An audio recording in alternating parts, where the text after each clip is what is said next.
The WNBA has been around for over 20 years now, and it's grown. Compared to most women's sporting leagues, we're seeing women's hockey just getting started. We're seeing women's soccer trying to grow, and so you've been in the league for 13 seasons now.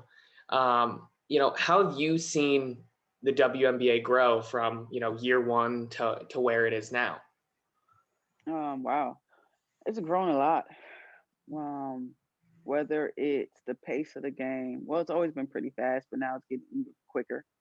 Um, the marketability of the game, the willingness of people want to market us.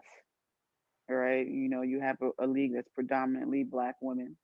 You have a league that that represents all walks of life, right? Whether you're straight, whether you're part of the LGBTQ family, it doesn't matter. Doesn't matter. We're all from all walks of life, and we represent so many different aspects of humanity. Sometimes people didn't really want to market that; they just wanted the girl next door, right? That sold apple pies and had a lemonade stand and a white picket fence and a dog. That wasn't us.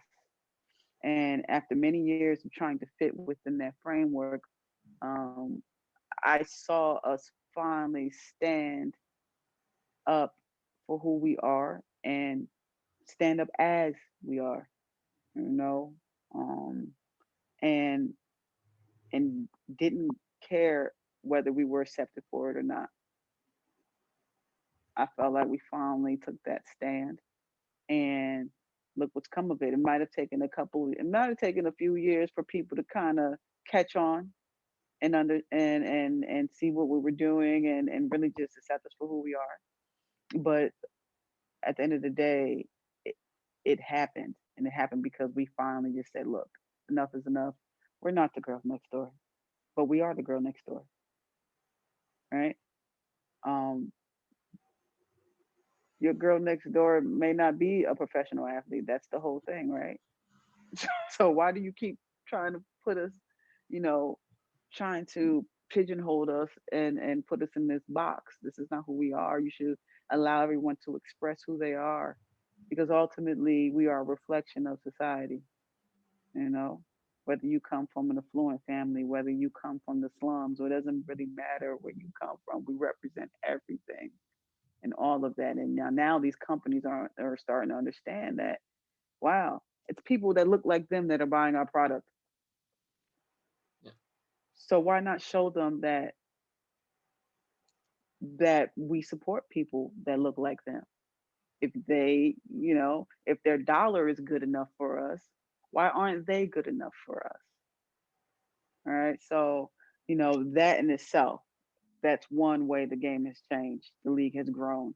Again, to finally be a part of something, where we're continuously fighting for equality. And for equality, I'm referring to the gender pay gap, right? To continue fighting for that, to close that gap. It's more so about the equity. It's more so about the equity. Um, to see us make those strides with our last CBA. No, it's not $250 million. It's not, but we're definitely making giant leaps. And so that was another tremendous step that we took. And then, lastly, another way that I've seen the league grow is the way that we've been able to use our platform, right, to fight for social justice. Um, that in itself, I think the 2020 season can kind of, uh, wrap that up in a nutshell. It wasn't the first season we did it, but I think last year was probably the most notable because it got the most attention. We had already been doing those protests. We had already been wearing the t-shirts. We had already been kneeling, already been locking arms, already been not coming out for the national anthem, making statements, doing all of this for no, this 2021 for at least 5 years now, at least. at least 5 to 6 years, right? But it was great to actually be recognized for that and for the 2020 season. Um, Ultimately, that's not what we did it for. It wasn't for us to be recognized. It's to shine light on those who were not recognized, the ones who were directly affected, those families, those communities that were directly affected. So if we were able to use our platform and use our visibility on television for that to bring more attention to that for them, if we were to be the the medium for the voiceless. That was our way to give the voiceless a voice. So be it. And then we just happen to be the middleman for that, and we are proud to be that. We're definitely proud to be that because, as you see, there were a lot of things that uh that happened last year. Um, and the result this year, whether it was the Georgia runoff, shoot, a lot of people didn't know about shoot, sorry, Warnoff and Georgia.